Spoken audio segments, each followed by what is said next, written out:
రవీందర్ రెడ్డి గారి విషయానికి వస్తే మీరేమంటారు సార్? వద్దండి. ఎందుకంటే అలాంటి వాళ్ళకి మనం మాట్లాడి మన నోరు చీపురు లాంటిదంట. ఎదుటివాడి పాపాలని మనం ఎక్కువ మాట్లాడితే మనం కడిగేస్తామంట. అలాంటి వాళ్ళని కడగకూడదు, తుడవకూడదు. ఆ పాపం వాడే అనుభవించాలంతే. అది చూశాను నేను కూడా. అంటే చర్చకు కూడా మాట్లాడుకోలేని పదాలు వాడాడు ఆయన. ఆఖరికి విజయమ్మ గారిని కూడా వదలలేదు చూడండి. షర్మిల గారి పుట్టు గురించి పుట్టుగా అది ఎంత దారుణం కదా. ఒకట్లేండి, అంటే లోకేష్ గారి గురించి, లోకేష్ తల్లి గురించి మాట్లాడారు అంటే గత అసెంబ్లీలో సరే వీళ్ళు దిగజారిపోయారు అనుకున్నాను, కానీ కన్న తల్లి గురించి కూడా అన్నారు అని అంటే, పోనీ అనకపోయినా అనిపించారో లేకపోతే ఆడన్నాడో, ఆడన్నదానికి నిన్న ప్రెస్ మీట్ పెట్టినప్పుడైనా కనీసం ఎక్కడైనా స్పందించాడండి ఆయన? ఏమనలే. తిరిగి పోలీసుల మీద మాట్లాడుతున్నారంటే ఇంకా ఇంకా ఆయనతో ఉన్న వాళ్ళందరికీ నిజంగా పాదాబంధనాలండి. నిజంగా ఇంత జరిగినా ఆయన ఖండించక, స్పందించక, కనీసం దాని మీద ఏం రెస్పాండ్ అవ్వకుండా నిమ్మక నీరెత్తినట్టు నాకేం తెలియదు అన్నట్టుగా ఉన్నారు చూశారు. అందుకు నిజంగా వాళ్ళందరికీ గుడి కట్టించాల్సిందే. సార్ ఎవరు సార్ వర రవీంద్రారెడ్డి అనే వ్యక్తి? ఎవరు సార్ ఆయన? ఈయన కడపలో ఉండే రాజశేఖర రెడ్డి కుటుంబ అభిమాని. గతంలో భారతమ్మ గారికి పిఏగా కూడా చేసిన సందర్భాలు ఉన్నాయట. అది కాకుండా లోకల్ గవర్నెన్స్ గురించి అప్పట్లో బాబు గారు ఒక తీసుకొచ్చారు. అది లోకల్ గవర్నెన్స్ అనేది ఇప్పుడు మనకి జయప్రకాష్ నారాయణ గారు కూడా చాలా సందర్భాలు చెప్తుంటారు. అంటే స్థానికంగా మౌలిక సదుపాయాలకు సంబంధించి ఏవైనా పనులు జరగాలంటే ఆ వీధి చివరన ఉంటే వాడిని వెంటనే తీసుకొచ్చి పని చేయించుకునేలా ఉండాలి. That is called local governance. ఆ స్థానికంగా ఉండే వాళ్ళకి కొన్ని అధికారాలు ఇవ్వాలనే ఉద్దేశంలో చాలా సందర్భాల్లో డిబేట్ జరిగింది. దాన్ని బాబు గారు ఇంప్లిమెంట్ చేద్దామని తీసుకొచ్చారు. సో బాబు గారు ఏవి నచ్చవు, ఏవి తీయను కానీ ఇది మాత్రం ఉంచారు. ఎందుకు? వాళ్ళ తాలూకు ఉద్యోగాలు అవి ఇచ్చుకోవచ్చు అని. సో అందులో కూడా ఈ మహానుభావుడికి ఒక 70,000 ఎంతో జీతం ఇస్తూ ఉద్యోగం అంటే ఊరికే గవర్నమెంట్ జీతం తీసుకునేవాడు ఆ పుణ్యపురుషుడు వర్ర రవీందర్ రెడ్డి అనేవాడు. సో తీసుకునేవాడు. ఇంక తీసుకున్నాక ఏమవుతుంది? ఒరే జగనన్న నీకు ఇలా జాబ్ ఇప్పించాడు, జగనన్న నెల నెల నీకు ఫ్రీగా 70,000 ఇప్పిస్తున్నాడు, మీకు ఇంకా నువ్వు బాగా మాట్లాడు అనుకుంటాం, నువ్వు చెలరైపో, నీకు ఎంత కావాలో చెప్పి మళ్ళీ సేమ్ పేటీఎం కాన్సెప్టే. ఒక బూత్కి ఎంత, 2 బూతులకి ఎంత, అమ్మనా బూతులు తిడితే బల్క్లో. మరి అదే ఆవిడ పుట్టుకనే అన్నారంటే అక్కడ ఆవిని షర్మిల గారిని అవమానించినట్టు కాదు, విజయమ్మ గారిని ఘోరంగా అవమానించినట్టు కాదా? ఎంత దారుణం అండి అది.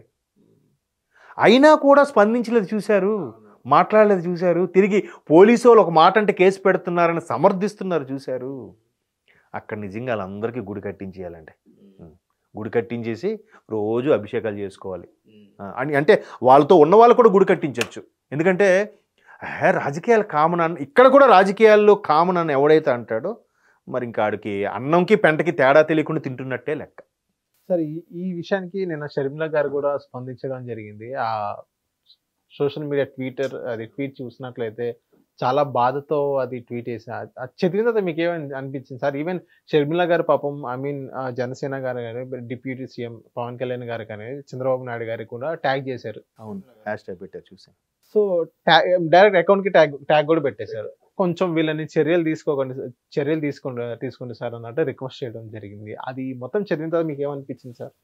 నిజంగా ఆవిడ చాలా గుండె ధైర్యంతో ఉన్న మనిషి అనుకోవాలి.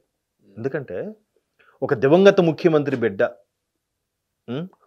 ఒక పర్టికులర్ కమ్యూనిటీలో, క్రిస్టియానిటీలో ఒక నేము ఫేమ్ ఉన్న పాస్టర్లకే ట్రైనింగ్ ఇచ్చే పాస్టర్కి భార్య, మరో మాజీ ముఖ్యమంత్రికి స్వయాన చెల్లెలు. కానీ ఎంత ఉండి కాంగ్రెస్ సపోర్ట్ ఉంది కదా ఇప్పుడు, అయినా కూడా ఆవిడ ఏమి చెలరేగిపోకుండా చాలా సానుకూలంగా ఒక విధంగా ఉద్వేగంతో పెట్టిన తప్ప నాకు నిజంగా గ్రేట్ లేడీ అనిపించింది. ఆవిడకి అసలు వాయిస్ లేదు, మాట్లాడడం చేత కాదని అన్నారు కదా. మరి ఆవిడ లేకపోతే పార్టీ ఉండేదా? రీసెంట్గా మన జాఫర్ గారు అనిల్ కుమార్ గారితో ఇంటర్వ్యూ చేశారు, మీరు చూసారు? అందులో క్లియర్గా చెప్పారు ఆయన, ఈమెకి అసలు అన్న కోసం పడి చచ్చేది, అన్నను బయటికి తీసుకురావాలి, అన్న పెట్టిన పార్టీని నిలబెట్టాలని వితౌట్ మై పర్మిషన్ తను వెళ్ళిపోయింది జనాల్లోకి. తనకు అసలు మాట తీరు కూడా రాదు. ఇదంతా గాడ్ ఇచ్చిన ఇదే అయితే అయ్యుండొచ్చు అని ఆయన కూడా అదే చెప్తున్నాడు కదా. అంత క్లియర్గా చెప్తుంటే ఎవడో పుల్ల పెట్టాడట, ఆమె పాదయాత్ర చేస్తుంది, క్రెడిట్ అంటే ఆమెకి వెళ్ళిపోవచ్చు అన్నట్టుగా. మరి ఆడికే ఇవ్వు. అది ఎవడైతే పుల్ల పెట్టాడో వాడికి తిరగమను. పోని భారతమ్మకు తిరగమని లేపారా? లేదా అవినాష్ రెడ్డి గారు ఎంత సపోర్ట్ చేస్తున్నా అవినాష్ రెడ్డి గారిని తిరగమనాల్సింది. మరి వీళ్ళందరూ పోనీ ఆ వైవి సుబ్బారెడ్డి గారు విజయసాయి రెడ్డి గారు తిరిగితే మీ చెప్పు చేతుల్లో ఉండేవారేమో కదా. ఎంత వాడుకొని వదిలేసినట్టే కదండి. సో ఇవన్నీ జరిగిన తర్వాత కూడా ఆవిడ ఇంకా నిలబడి అంత ఇదిగా ఉంది అని అంటే గ్రేట్, హ్యాట్స్ ఆఫ్. అదే షర్మిల గారు మొన్న షర్మిల గారు మహాధర్నా చేశారు. విద్యుత్ ఛార్జీలు పెంచి అవును మహాధర్నాలో విద్యుత్ ఛార్జీలు పెంచారు. దానికి నిన్న చంద్రబాబు నాయుడు గారు స్టేట్మెంట్ ఇవ్వడం జరిగింది. ఎందుకు పెంచారు, ఇన్ని కోట్లు పెట్టి ఇంకోటి చేస్తున్నారు అని చెప్పేసి.